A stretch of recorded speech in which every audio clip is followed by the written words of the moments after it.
انسان اب اے آئی سے اپنی نوکریاں واپس لے رہے ہیں۔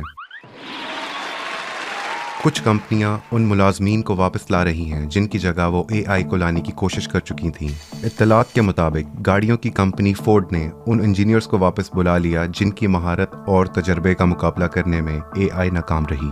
کمپنی کے مطابق اے آئی معیار کی ممکنہ خامیوں کی نشاندہی میں مدد دیتی ہے، لیکن اس کی کارکردگی کا انحصار اسے استعمال کرنے والوں پر ہے۔ اس لیے کمپنی نے پروموشنز اور مزید بھرتیوں کے ذریعے ملازمین میں 350 ٹیک ماہرین کو شامل کیا ہے۔ Tech company I B M نے 2023 میں ایسے عہدوں پر بھرتیاں روکنے کا اعلان کیا تھا جن پر اے آئی کام کر سکتی ہے، جس سے ہزاروں نوکریاں خطرے میں پڑ گئی تھیں۔ لیکن کمپنی نے 2026 میں تمام بزنس یونٹس میں انٹری لیول جابز پر بھرتیوں میں 3 گنا اضافے کا اعلان کیا ہے۔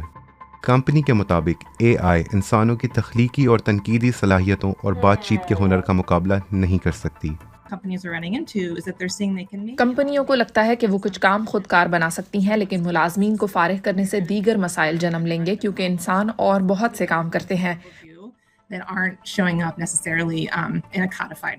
گارٹنر کے مطابق اے آئی کی وجہ سے ملازمین کو نکالنے والی نصف کمپنیاں ممکنہ طور پر 2027 تک انہیں دوبارہ نوکریاں دیں گی۔ فورسٹر کے سروے میں شامل 55% آجر اے آئی کی وجہ سے ملازمین کو نکالنے پر پچھتا رہے ہیں، کیونکہ اے آئی ان کی توقعات پر پورا نہیں اتر سکی۔ یعنی کسی انسان کی جگہ لینے کے باوجود اے آئی اس کے تمام کام نہیں سنبھال سکتی۔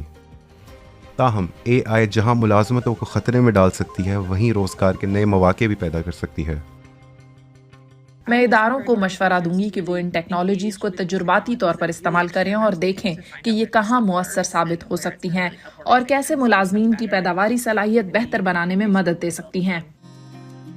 شاید اب کمپنیاں انسانوں کی جگہ اے آئی کو دینے سے پہلے اچھی طرح سوچیں گی۔